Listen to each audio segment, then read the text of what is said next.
Om Swastiastu, perkenalkan nama saya Koman Teguh Widya Dinata.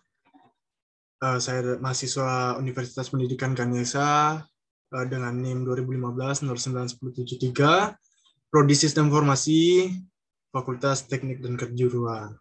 Nah, di sini saya akan membawakan sebuah presentasi dengan judul yaitu Arsitektur Development Method atau ADM.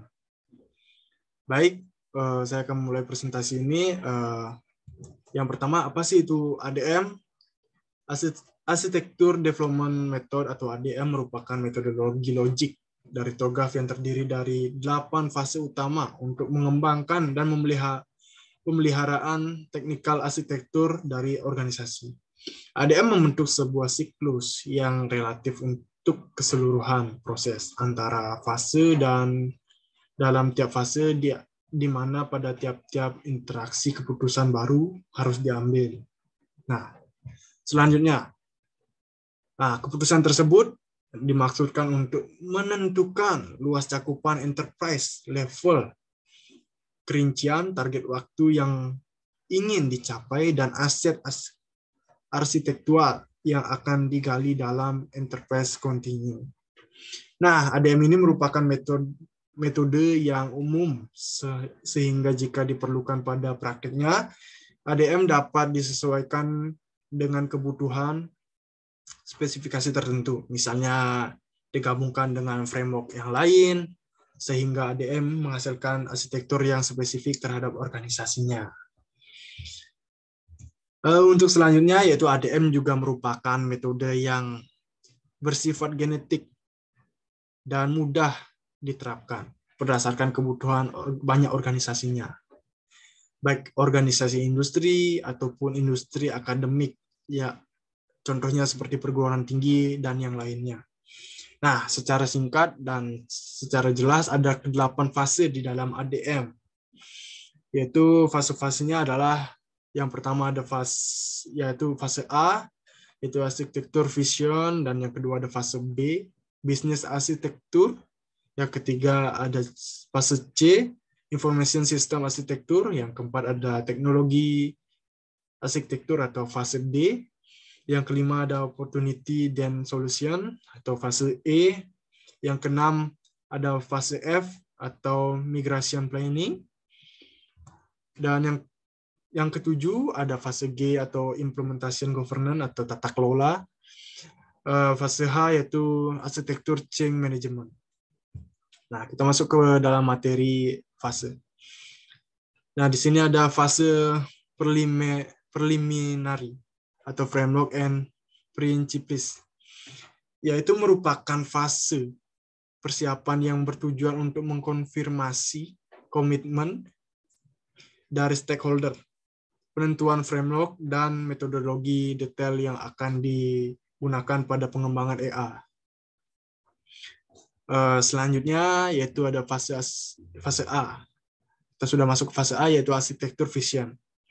Nah, di fase ini memiliki tujuan untuk memperoleh komitmen manajemen terhadap fase ADM ini, yaitu memvalidasi prinsip, tujuan, dan pendorong bisnis, dan mengidentifikasi stakeholder.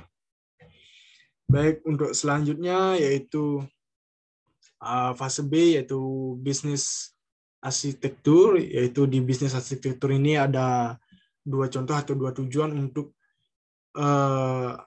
memilih, yaitu ada pertama yaitu memilih sudut pandang terhadap arsitektur yang bersesuaian dengan bisnis dan memilih teknik dan tools yang tepat. Dan yang kedua mungkin mendeskripsikan arsitektur bisnis existencing dan target pengembangannya, serta analisis GAP atau gap antara keduanya. Nah, itu untuk fase B yaitu bisnis arsitektur. Selanjutnya kita masuk ke fase C. Nah, di fase C ini ada information system arsitektur. Nah, tujuan di fase ini adalah untuk mengembangkan arsitektur target untuk data dan atau dominan aplikasi. Pada arsitektur data, misalkan untuk menentukan tipe dan sumber data yang diperlukan untuk mendukung bisnis dengan cara yang dimengerti oleh stakeholder. Nah, itu untuk fase C, yaitu information system arsitektur. Kita lanjut ke fase D. Nah, di fase D itu ada teknologi arsitektur. Nah, untuk teknologi arsitektur ini, pengembang arsitektur teknologi target yang akan menjadi basis untuk mengimplementasikan selanjutnya, yaitu untuk mengimplementasikan framework selanjutnya. Itu untuk fase D atau teknologi arsitektur. Yang selanjutnya yaitu ada fase C atau opportunity and solutions. Nah, di opportunity and solution ini secara umum merupakan fase untuk mengevaluasi atau memilih cara pengimplementasian, mengidentifikasi parameter strategis untuk perubahan, perhitungan cost dan benefit dari proyek, serta menghasilkan rencana implementasi secara keseluruhan.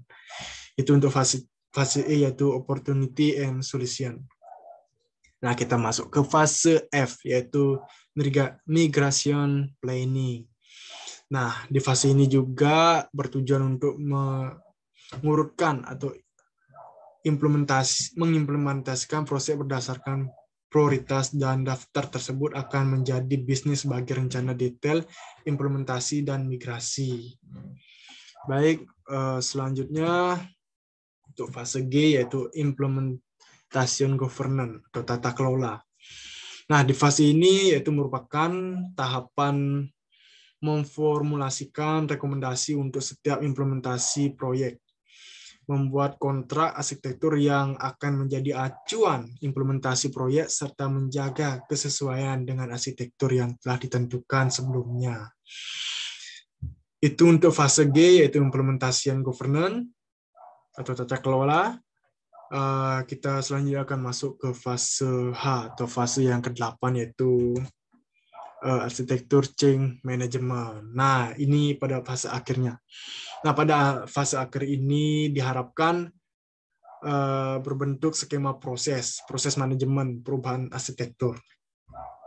Di sini pada fase ini ya mengharapkan framework itu sudah berbentuk skema proses manajemen perubahan arsitektur seperti itu.